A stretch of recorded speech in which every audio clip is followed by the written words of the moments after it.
Wakey, wakey, up and at 'em, everybody at attention. This is the most electric podcast in sports betting entertainment. My name is Grant Mitchell, and you are here on the World Sports Network, WSN, listening to Ride the Line. Like I said, the most electric podcast in the sports betting world.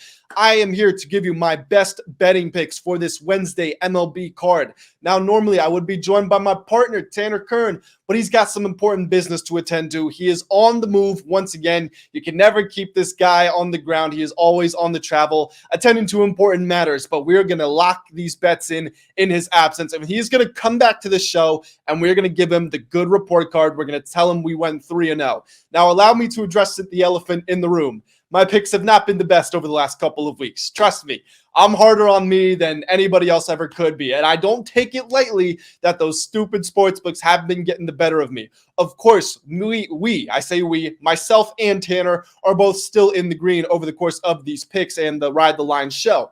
But we want to be doing better than we are. There's no doubt about that. Like I said, in a bit of a mini slump, and we are clawing to break out of it. And with the amount of time and attention that I've put into these picks, I have a very strong feeling that some good results are going to be coming our way pretty soon. But guys, as much as I do want to give every one of you these betting picks, it is not only my job, it's my responsibility to tell each and every one of you to smash that subscribe button. Myself and Tanner, when he's not up in the sky or driving his little car going around to important business, we are here nearly every day a week, Monday, Wednesday, Friday, giving out our best betting picks. We've got NFL preseason picks on the way on Friday. There is no reason that each and every one of you should not be tuned into this channel, listening to these picks, interacting with us in the comments, joining the community that we are growing, and we are going straight to the moon. So if you're not on the ship and you look back a year now and you see you had the opportunity, don't blame us. We tried to warn you. In fact, I'm not even going to do the show until you subscribe. Go on. Right, go ahead.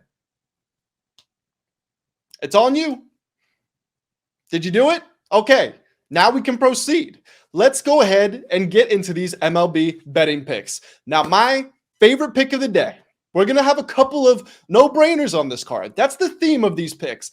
Don't overthink it. Don't reinvent the wheel. So the cavemen already figured out fire. The best things in sliced bread already exists. Don't overthink this. The first pick in this show is the Texas Rangers run line versus the Los Angeles Angels. And the best part about this, right off the bat, you can get it for plus money. At least you can when we're recording this. All the more reason to be subscribed with notifications on. When this show comes out, we can tell you about these types of bets where you're getting positive odds. You can win more than $1 for every dollar you bet if this bet cashes. And when it comes to the Texas Rangers, there is no reason that you should not be eating that opportunity up right now. Now, let me go ahead and jump into this pick. So on the mound for the Angels will be Reed Detmers. He's 2-9.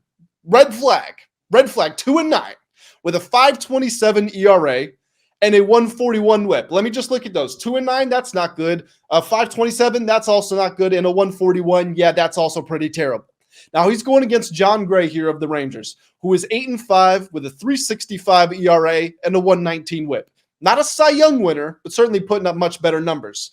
Now let's talk more about Detmers here. He's given up 7 earned runs in each of his last 2 starts, and he had a 6.12 ERA last month. And get this game is being played in Texas. In Texas, Detmers on the road this season has a 6.70 ERA.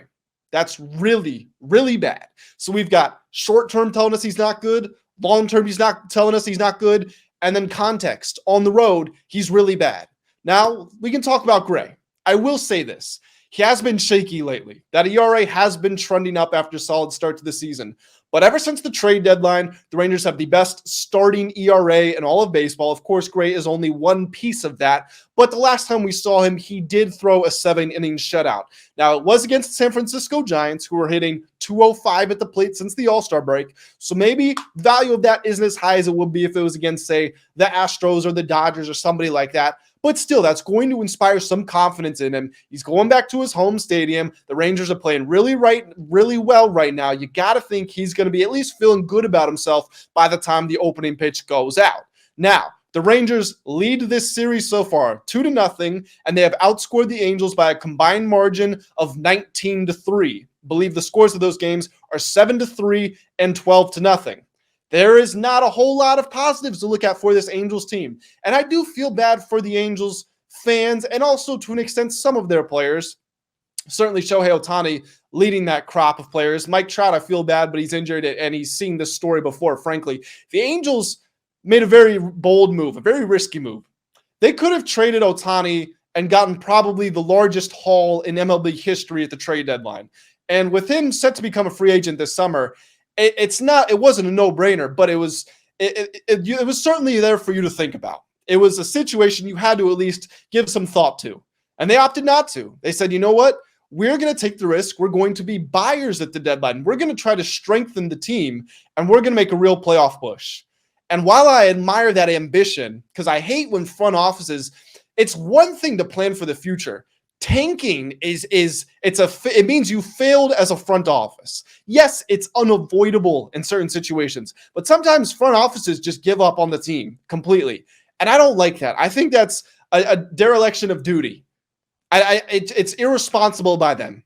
But anyway, I'm getting off track here. The Angels made the move, and it hasn't worked out. They've just been losing a lot of games ever since then. And you know what? If Ohtani walks in the offseason, they're going to have to blow it up even more, and it's going to be a long, painful rebuild for them. Now, let me get back on track here with the Rangers. They have won 12 of their last 14 games, and they have covered in 9 of those 12 wins. So 9 of the last 14 games they have covered against the spread. In those same 14 games, the Angels are only 4-10 against the spread, which obviously not very good.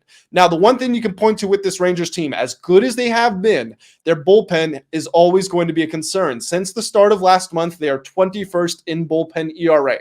However, the Angels are even worse. They're down in the bottom 4. They have a bullpen ERA over 6 since July 1st, which is over a point higher than it is for the Rangers. We are taking the Rangers run line here for the first pick of the show, and we're feeling pretty good about it.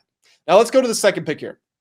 I'm taking the under of 8.5 runs and the Detroit Tigers Minnesota Twins matchup. Now, Kenta Maeda will be the starting pitcher here for the Twins. He's 3-7 with a 3.97 ERA and a 1.11 WHIP, taking on Reese Olson of the Tigers, who was 2-5 with a 4.45 ERA and a 1.14 WHIP. Now, here's some numbers that you guys have probably heard me say on this show before if you are longtime subscribers. If you're not, don't know what to tell you. Tanner and I have both been making you money if you have been locked in. So hit that subscribe button. Don't make me go on another rant again.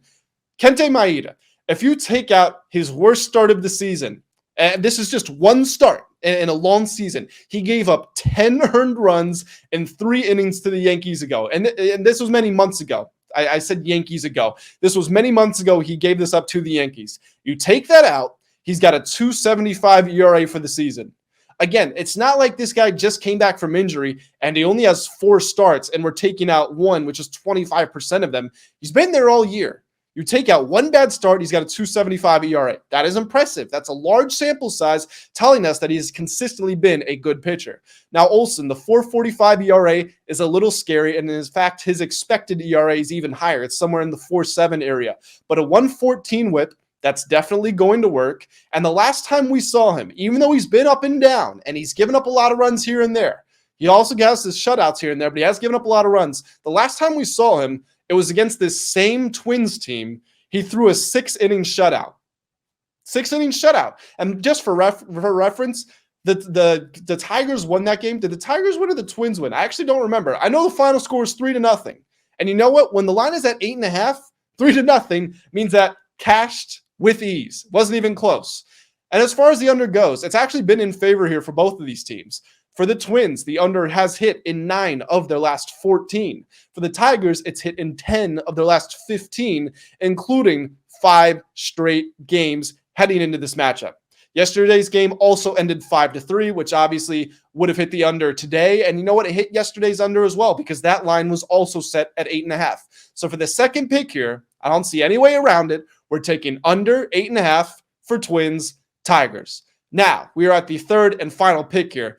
And like I said earlier, 2 of our picks are all about simplicity. Don't overthink it. Well, that last one, maybe it's not necessarily overthinking, but it required some research. We had to dive into the numbers. This one is just straight off the top. The Los Angeles Dodgers, -1.5 versus the Milwaukee Brewers.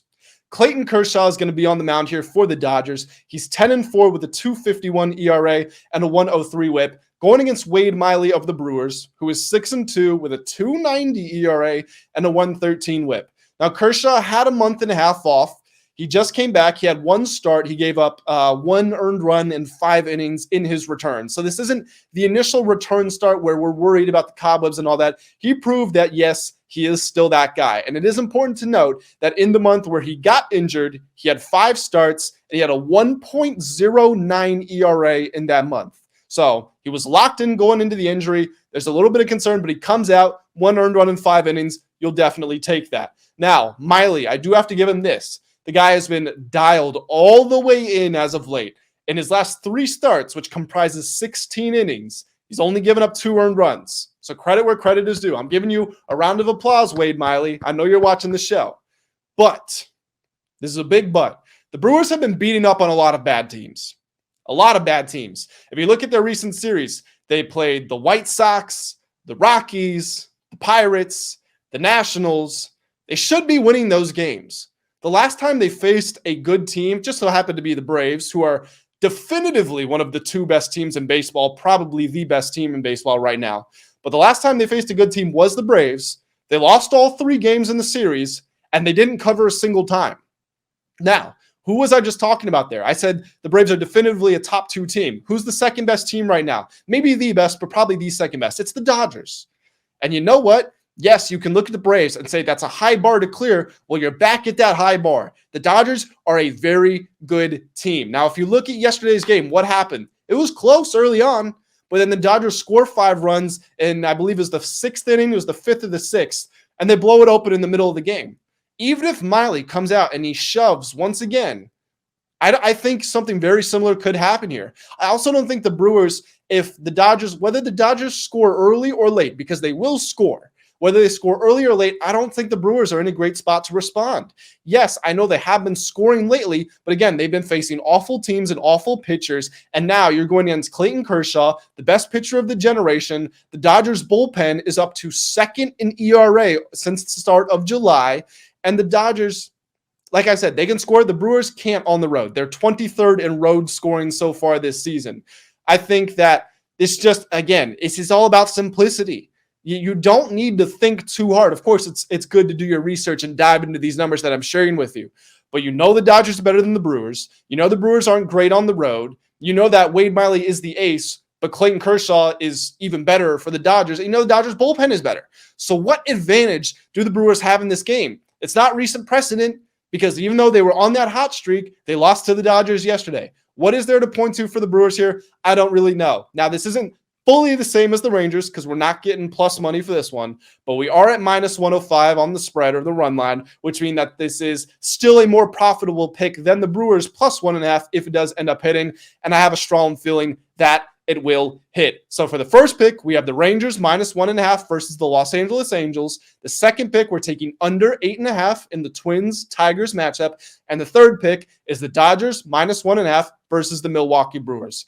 Guys, that is going to do it for my picks here on the wonderful Wednesday episode of Ride the Line. Tanner Kern will be back and joining me in the flesh on Friday for our NFL preseason betting picks. But until then, make sure that you guys have liked this video. Drop some comments right now. First of all, predict my record today. 1-2, 2-1, 3-0, 0-3. What is it? Let me know. Maybe we get a couple of pushes in there. I don't even know how that's possible because it's impossible for all of these. But leave your comments. Let me know what you think I'm going to be, and let myself and Tanner know, because he will be reading these comments, what your favorite play of the day is going to be. We will be responding to all comments. Guys, I'm going to go ahead and get on out of here. That was Ride the Line, the most electric podcast in sports betting entertainment. Me and Tanner will see you soon on Friday for another episode.